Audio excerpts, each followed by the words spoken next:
I've picked an algorithm and a key, and I've encrypted a plain text message here. Can you get the plain text back from this ciphertext? If you stare at it for a little while, you may well have come up with my original plain text. And that's because you know I was encrypting a message that was probably some words in English.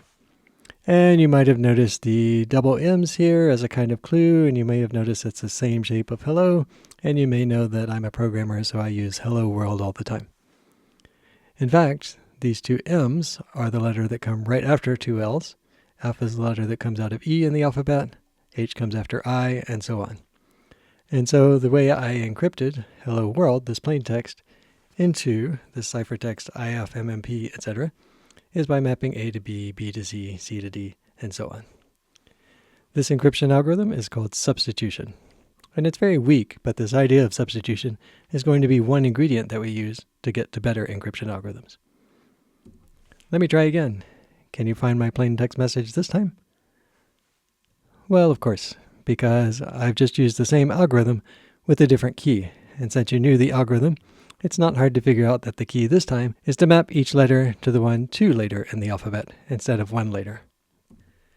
In this case, the specific substitution algorithm I'm using is called a Caesar cipher, where you map each letter to another letter that's offset by a certain amount, and that certain amount is the key used with the algorithm.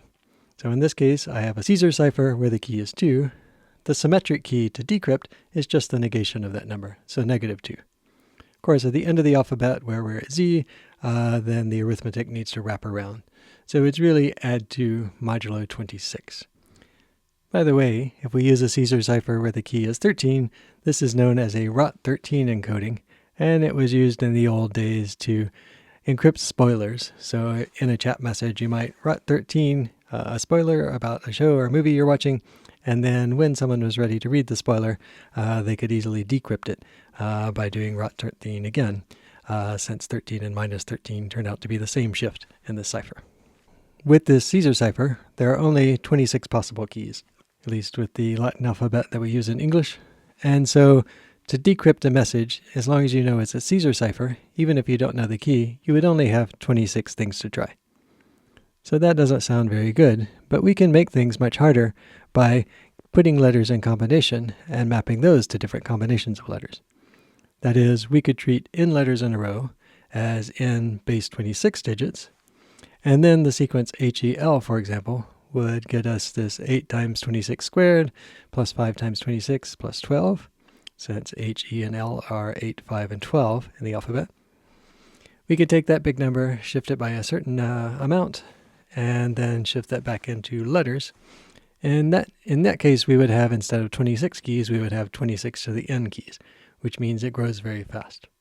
So you can turn even Caesar cipher into a much stronger encryption algorithm by chunking letters this way, but there's still a fundamental weakness of substitution. The good thing about substitution is that it creates confusion. If you look at any individual letter here, you don't immediately know what other letter it corresponds to. Still, substitution preserves patterns. The reason you might have guessed my original message was because of the repeated letter here in the 3rd and 4th spots in a word. That repeated pattern was preserved by substitution, so you could use it to detect something about the original text. So it does not look random. It looks a little confused, but not yet random in the way that we would like. To get more randomness, we will have to add some other techniques.